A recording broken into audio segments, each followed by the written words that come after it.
This is Kevin De Bruyne, arguably one of the best midfielders in the history of football, but his journey to the top wasn't easy at all. He had to face many challenges to be a player he is today.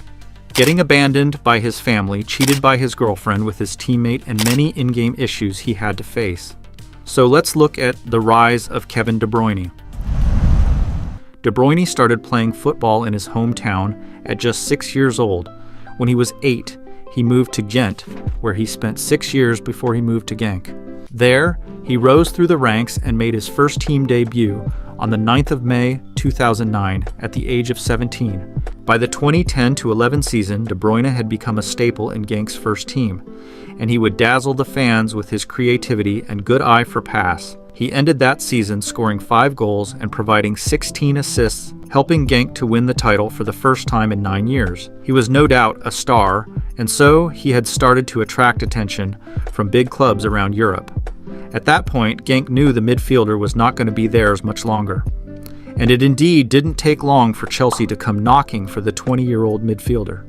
He moved to Chelsea in the summer of 2012 after scoring 8 goals and providing 15 assists for Genk in the just concluded season. Everyone expected him to be the next big thing. De Bruyne himself was excited about the move, saying, "To come to a team like Chelsea is a dream, but now I have to work to achieve the level that is necessary."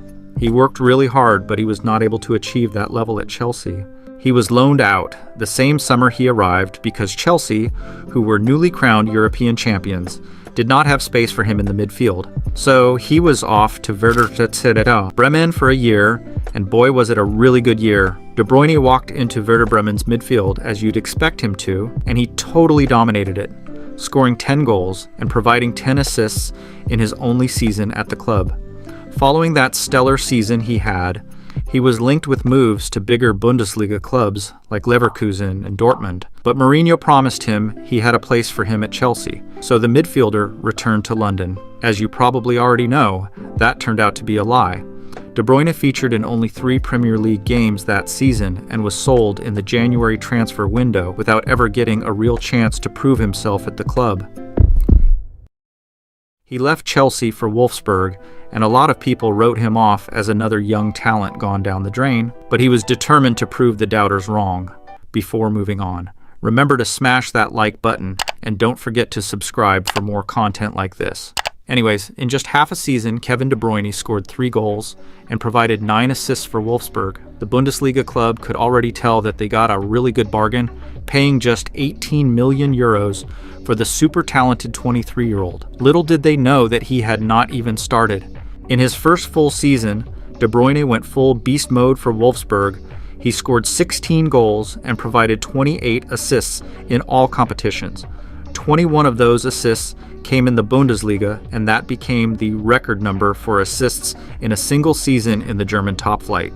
He really has been putting up insane numbers for years now, and those numbers helped Wolfsburg to a second-place finish, the first time that the club finished in the top 4 since they won the league 6 years earlier. He also helped Wolfsburg to win the DFB Pokal Cup after beating Dortmund in the final, and also beat Bayern to win the DFL Super Cup that year. Those were the club's first major trophy since they won the Bundesliga in 2009. De Bruyne's impact in Wolfsburg was unquestionable. That outstanding season saw him win the award for Germany Footballer of the Year, and as you would expect, the offers started rolling in yet again from clubs all around Europe, most notably Manchester City. Speculations of De Bruyne making the move back to England in the summer of 2015 grew, so he had to come out to clarify that he would not force Wolfsburg to sell him. However, he just could not ignore the interest from Man City. He made a huge statement that was probably influenced by his bad first stint in England. He said, "If an offer comes, I will hear about it and how much it is, but I have not yet heard anything. I would not go to England just to prove that I can play there. I do not have to go to England. If I go there, it's because for me and for my family, it is a good choice.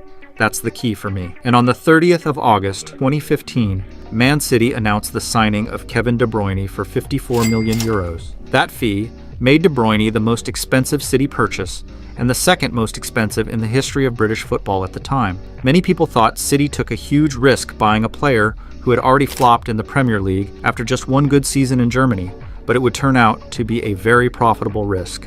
In just his first season at City, he scored 16 goals and provided 13 assists in 41 appearances, and that was in spite of an injury he suffered in January 2016 that sidelined him for 2 months. Perhaps most memorable of his 16 goals that season were his 2 strikes against PSG, which sent Manchester City to the semi-final of the Champions League for the first time in their history. He started really superbly for City, and it made Chelsea fans already begin to regret letting such a super talent go. But those regrets would worsen as De Bruyne only got better and more impactful for City. In the 2017-18 season, he scored 12 goals and assisted 21 as City not only won the Champions League, but won it with 100 points, the first and only time so far that that feat has been achieved by a Premier League side. As a matter of fact, the assist king provided the assist for the goal that sealed the 100th point. It was his 16th assist of the Premier League that season, and it meant that he went home with the first ever Premier League Playmaker Award. That summer, he went on to inspire his national team to win bronze at the World Cup, the best World Cup finish in Belgium's footballing history. He was expected to get even better the following season, but he was hit by injuries at the very start. He suffered an injury to his knee in August 2018, which kept him out till October. And when he got back in October, he suffered another injury which sidelined him for a further month.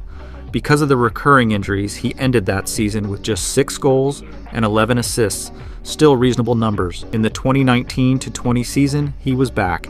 He scored 16 goals and provided 23 assists. And even though Liverpool won the league that season, he cleared almost all the awards in England. He won his second Playmaker of the Season award after providing 20 assists that season. Those 20 assists equaled Henry's record for most assists in a single season. It also made him the only man to record 20-plus assists in a season in 2 of Europe's top 5 leagues. More so, he was named Premier League Player of the Year and also became the first ever Man City player to win the PFA Player of the Year award. He would go on to win back-to-back PFA Player of the Year awards the following season after inspiring City to yet another Premier League title.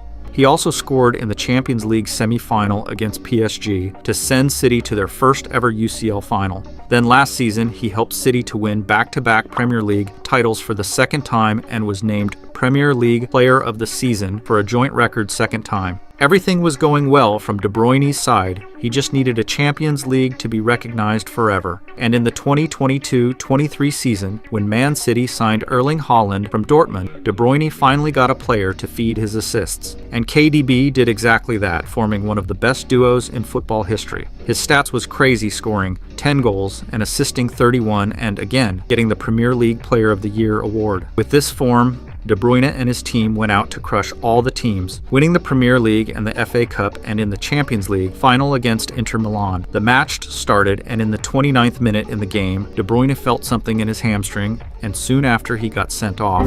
This is the second time that De Bruyne got injured in the final of Champions League. Last time he couldn't win it, but this time, with his team's hard work, he went out to lift the Champions League trophy despite being injured. De Bruyne in that season only didn't win a Champions League, but also won a treble with Man City. KDB in the 23-24 season scored 6 goals and assisted 18, being injured half of the season. In the national team, he recently reached 100 caps and playing a significant role for his team in the Euro 2024. Kevin De Bruyne is an absolute machine, and he has shown no signs of stopping. We know that there is not many time that we can see De Bruyne play, but he will always remain a king in the history books.